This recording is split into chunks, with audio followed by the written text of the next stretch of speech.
एक तरफ पूरी दुनिया देख रही थी चाइना को ग्लोबल सप्लाई चेन का क्राउन पहने हुए, और किसी के अंदर इतनी हिम्मत नहीं थी कि वो इस कंट्री को चैलेंज कर पाए ग्लोबल सप्लाई चेन में, इस कंट्री के थ्रोन को चैलेंज कर पाए। लेकिन जहां एक तरफ पूरी दुनिया खामोश थी बजाय इसके कि ये कंट्री इतने सारे वायलेशंस कर रही थी, एक कंट्री थी इंडिया जिसने क्लियर किया इसके थ्रोन को चैलेंज करने के। इंडिया वो कंट्री है जो बहुत सालों से ओवरशैडो हुई इस पावरफुल पड़ोसी के द्वारा, लेकिन ये टाइम था गेम को पूरी तरीके से चेंज कर देने का। ये ड्रामेटिक कहानी है इंडिया के राइज की, वो राइज चैलेंज करता है चाइना को ग्लोबल सप्लाई चेन में। जानने की कोशिश करेंगे इस वीडियो में कि कैसे इंडिया अपनी पोजीशन चेंज कर रहा है और कैसे इंडिया अपनी लॉन्ग टर्म इमेज को कंप्लीटली चेंज करके एक डोमिनेटिंग कंट्री की तरह दुनिया के सामने चाइना का ऑप्शन की तरह सामने रख रहा है। जितने सारे इनिशिएटिव हुए हैं वो सारे डिस्कस करेंगे। साथ सब्सक्राइब नहीं किया है तो सब्सक्राइब कर लीजिए, ऐसी बेहतरीन कहानियां मैं लाता रहता हूं। और अगर आपको कोई जानना है किसी स्पेसिफिक टॉपिक पे कोई वीडियो तो कमेंट करके बताइएगा। Before we proceed to the India's initiatives की क्या क्या इनिशिएटिव ले लिए हैं इंडिया ने, पहले बात करते हैं कि क्या क्या वो पॉइंट्स है जहां पे इंडिया का चाइना को compete करने के लिए बहुत ज्यादा ध्यान दे सकता है। सबसे पहला पॉइंट डिस्कस करते हैं वो है इम्प्रूविंग इंफ्रास्ट्रक्चर। जी हाँ, एक बहुत ही इंपॉर्टेंट की चैलेंज है इंडिया के लिए बहुत टाइम से, वो है यहाँ का इनएडिक्वेट इंफ्रास्ट्रक्चर, जो कि बहुत ज्यादा मुश्किल बनाता है देश विदेश की कंपनियों को इस कंट्री में इन्वेस्ट करने के लिए। क्योंकि कंट्री में अगर इंफ्रास्ट्रक्चर ही नहीं है तो देश के अलग अलग कोने में या दुनिया में उस गुड्स को, उस मैन्युफैक्चरिंग कंपनी को सप्लाई करने में बहुत ज्यादा चैलेंज आता है। इंडियन गवर्नमेंट बहुत ज्यादा काम कर रही है इस इंफ्रास्ट्रक्चर को इम्प्रूव करने में पिछले कुछ सालों से, क्योंकि यहाँ पे आउटसोर्स ऑफ प्रोडक्शन बहुत इजी होने वाला है। सेकंड पॉइंट है जो इम्प्रूव कर सकती है इंडिया, वो है प्रमोटिंग द डोमेस्टिक मैन्युफैक्चरिंग। जी हाँ, इंडिया जो है वो one of the largest domestic market है। एक तरफ तो डोमेस्टिक मैन्युफैक्चरिंग को बढ़ावा देकर के बहुत सारी जॉब्स क्रिएट की जा सकती हैं, और दूसरी ओर इसी डोमेस्टिक मैन्युफैक्चरिंग को मेन स्ट्रीम में लाके इकोनॉमिक ग्रोथ का एक बहुत बड़ा हिस्सा बनाया जा सकता है। क्योंकि बहुत बड़ी आबादी है जिसे इस इकोनॉमिक ग्रोथ का हिस्सा माना ही नहीं गया, क्योंकि वो डोमेस्टिक प्लेयर्स हैं और उन पर बहुत कम फोकस किया है पिछले कई दशकों में इंडियन गवर्नमेंट ने। थर्ड पॉइंट पर डिस्कशन करते हैं एक्सपैंडिंग द एक्सपोर्ट्स। बहुत ज्यादा जरूरी है ये पॉइंट, क्योंकि इंडिया का जो आईटी सेक्टर है पिछले कुछ सालों में बहुत ज्यादा बूम कर चुका है। पूरी दुनिया में आईटी सर्विसेज, हाईटेक प्रोडक्ट्स की बहुत ज्यादा डिमांड बढ़ी है, और India as a global supplier अपने आप को बहुत कॉम्पिटिटिव रखता है इस पर्टिकुलर फील्ड में। चौथा पॉइंट है इम्प्रूविंग द बिजनेस एनवायरनमेंट।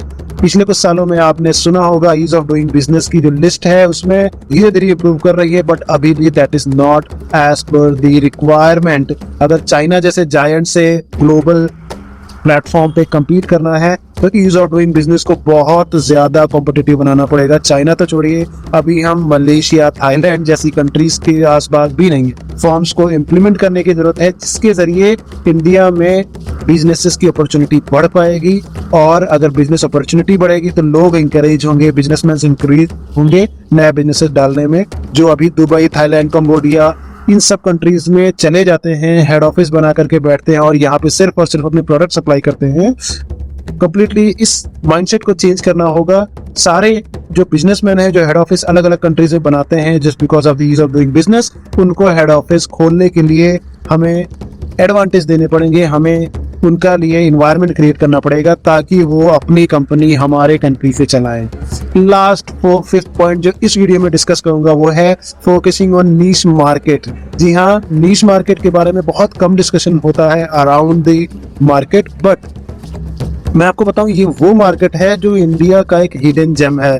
क्योंकि नीश मार्केट वो मार्केट है जहां पे बहुत बड़ा कॉम्पिटिटिव एडवांटेज मिलता है। इंडिया बहुत सारी कैटेगरीज में डोमिनेट करता है पूरी दुनिया को, और जिन प्रोडक्ट्स जिन कैटेगरीज में डोमिनेट करता है लाइक फार्मास्यूटिकल्स एंड टेक्सटाइल्स, उन कैटेगरीज में बढ़ चढ़ के इंडिया को मदद करनी चाहिए बिजनेसमैन की, ताकि डायरेक्ट कंपटीशन दे पाए चाइना और बाकी कॉम्पिटिटर्स को अराउंड द ग्लोब। ये तो बात करी हमने वो 5 पॉइंट्स जिन पे फोकस करके इंडिया ग्लोबल सप्लाई चेन का एक इम्पोर्टेंट पार्टिसिपेंट बन सकता है एज ए लीडर। लेकिन क्या वो इम्प्लीमेंटेशंस हैं जो इंडिया ने हाल ही के वर्षों में किया है, वो जानने के लिए आगे चलते हैं, वीडियो में पूरा देखिएगा। और अगर ये वीडियो आप शॉर्ट फॉर्म में देख रहे हैं तो क्लिक करिएगा नीचे और आपको पूरा वीडियो यहाँ पे मिल जाएगा। सबसे पहला इनिशिएटिव है आत्मनिर्भर भारत इनिशिएटिव। जी हाँ, ये वही इनिशिएटिव है जिसको कि मोदी जी ने लॉन्च किया था सन 2020 में, जब कोविड पैंडेमिक आया था। उस टाइम विपक्ष ने और अलग अलग जो मीडिया हाउसेज हैं उन्होंने बहुत मजाक उड़ाया था, मैं आज भी कहना चाहूंगा। लेकिन आज की डेट में ये आत्मनिर्भर भारत ही है जिसने डोमेस्टिक मैन्युफैक्चरिंग को बहुत ही अलग लेवल का बूस्ट दिया है और इंडिया की इंपोर्ट्स को कम करने में ड्रास्टिकली बहुत हेल्प करी है। चाइना को भी काउंटर कर पा रहे हैं हम इस आत्मनिर्भर भारत मिशन के थ्रू। वो सेकंड इनिशिएटिव है the make in India initiative, जो कि 2014 में लॉन्च किया गया था।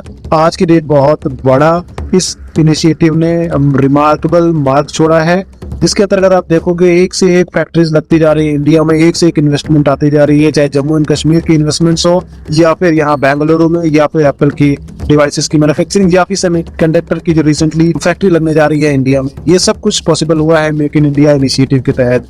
थर्ड इनिशिएटिव है the production linked incentive scheme. जी हाँ, बहुत कम लोग जानते हैं इसके बारे में। इंडियन गवर्नमेंट में हाल ही में जो विदेशी कंपनी है उनकी मैन्युफैक्चरिंग को इंडिया में सेटअप करने के लिए प्रमोशनल स्कीम लगाई थी। इसके बारे में एक बेसिक सा आपको आइडिया देता हूँ, ये है क्या एक्चुअली।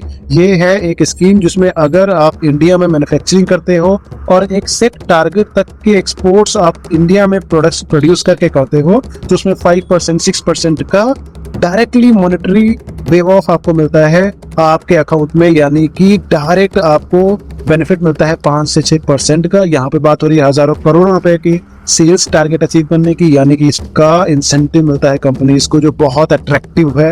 एक कंपनी है जिसको कि ये PLI स्कीम के तहत में पैसा मिला है, जो कि फर्स्ट कंपनी बन गई इंडिया की। कमेंट करके बताइएगा वो कौन सी है।